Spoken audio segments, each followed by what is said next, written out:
Hi hello guys வணக்கம் and welcome back to our channel. இன்னைக்கு இந்த வீடியோல என்ன பார்க்க போறோம்னா energy stored in parallel plate capacitor. இந்த கெபாசிட்டர்ல ஸ்டோர் ஆயிருக்க எனர்ஜிக்கு எப்படி எக்ஸ்பிரஷன் ஃபைண்ட் அவுட் பண்றதுங்கிறது தான் இந்த வீடியோல பார்க்க போறோம். அதுக்கு ஃபர்ஸ்ட் இந்த கெபாசிட்டரை நம்ம ஒரு பேட்டரி கூட கனெக்ட் பண்ணுவோம். பேட்டரி கூட கனெக்ட் பண்ண என்ன நடக்கும்?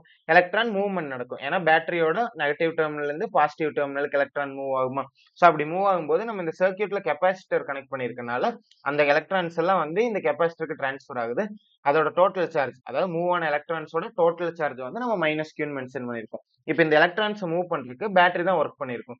So the work is done by the battery அந்த energy is stored by the capacitor. இந்த ஒர்க் டன் எனர்ஜியை அந்த கெபாசிட்டர் ஸ்டோர் பண்ணிக்குது. ஸோ இப்போ இந்த டயக்ராம் அப்படியே நம்ம எக்ஸ்பிரஷனுக்கு ஏற்ற மாதிரி எழுதுனா என்ன கிடைக்கும்?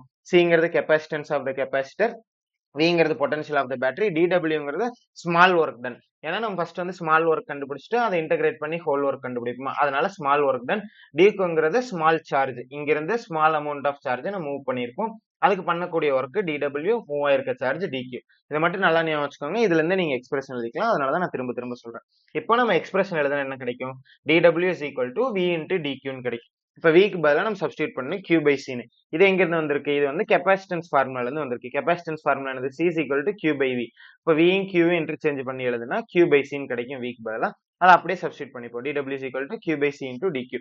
இப்போ இன்டகிரேட் பண்ணுவோம். இன்டகிரேட் பண்ணா என்ன கிடைக்கும்? W is equal to work done. இது work done is equal to integration of Q by C into d q. இப்போ கான்ஸ்டன்ட் வெளியில எடுப்போம். எது கான்ஸ்டன்ட்? சிங்கிறதான் கான்ஸ்டன்ட். ஏன்? சி வந்து கெப்பாசிட்டன்ஸ் ஆஃப் த கெப்பாசிட்டரா. சோ அந்த கெப்பாசிட்டன்ஸ் வந்து சேஞ்ச் ஆகாது, வேரி ஆகாது, சேமா தான் இருக்கும். அதனால அதை நம்ம வெளியில எடுத்துக்கிறோம். கியூங்கிறது வந்து வேரி ஆக வாய்ப்பு இருக்கு. ஏன்னா சார்ஜ் எவ்வளவு மூவ் ஆகுங்கிறது வேரி ஆகும். அதனால நம்ம இன்டகிரேஷனுக்குள்ள வச்சுக்கிறோம். கான்ஸ்டன்ட் அப்படின்னா மாறாதது, இன்டகிரேஷனுக்குள்ள இருக்கக்கூடியது மாறுறது. ஓகே, இதை மட்டும் ஞாபகம் வச்சுக்கோங்க. அதனாலதான் கியூ உள்ள இருக்கு. இப்போ இதை சால்வ் பண்றதுக்கு நம்ம இந்த ஃபார்முலா யூஸ் பண்ண போறோம். X power n into dx. ஏன்னா இந்த ஃபார்முலா தான் நமக்கு இது இருக்கு. கியூ இன்டூ டிக்யூன்னு இருக்கு. எக்ஸுங்கிற இடத்துல நமக்கு கியூ இருக்கு, என்னங்கிற இடத்துல ஒன்னு இருக்கு. இங்க பாத்தீங்கன்னா எக்ஸ் இன்டூ டிஎக்ஸ் இருக்கா, கியூ இன்டூ டிக்யூ. அதே மாதிரி எக்ஸ் இன்டூ டிஎக்ஸ். என்னங்கிற இடத்துல நமக்கு எதுவுமே இல்லை, அப்படின்னா பவர் ஒன்னு இருக்குன்னு அர்த்தம். இது அப்படியே நம்ம இங்க சப்ஸ்டியூட் பண்ண நமக்கு என்ன கிடைக்குது? கியூ ஸ்கொயர் பை 2 கிடைக்குது. ஏன்? Q power 1 + 1 divided by 1 + 1. அப்போதான் நமக்கு கியூ ஸ்கொயர் பை 2 கிடைக்கும். இந்த இடத்துல அப்படி நம்ம அப்ளை பண்றோம். இப்போ நம்ம லிமிட் அப்ளை பண்ணுவோம். Upper limit minus lower limit போடணுமா? அப்பர் லிமிட் என்னது? கியூ. இப்போ Q square by 2 minus lower limit என்னது? 0. அப்போ 0 ஸ்கொயர் பை 2. அப்போ இந்த டேர்ம் போயிடும். நமக்கு மீதி என்ன மட்டும் கிடைக்கும்? 1 by C into Q square by 2 இருக்குமா? அப்போ அதை நம்ம கியூ ஸ்கொயர் பை 2சின்னு எழுதிக்கிறோம். இப்போ கியூக்கு பதிலாக நம்ம சிவிங்க அப்ளை பண்ணுவோம். இந்த இடத்துல பாருங்க கியூ இருக்கா, கியூவோட வேல்யூ என்ன இருக்கும்? வி நியூமரேட்டருக்கு போயிடுச்சுன்னா கியூ இஸ் ஈக்குவல் டு சிவியா. அப்ப அதை அப்படியே சப்ஸ்டியூட் பண்ணா சிவி தி ஹோல் ஸ்கொயர். இங்க இருக்கிற ஒரு சியும் இங்க இருக்கிற ஒரு சியும் கேன்சல் பண்ணிக்கிறோம்.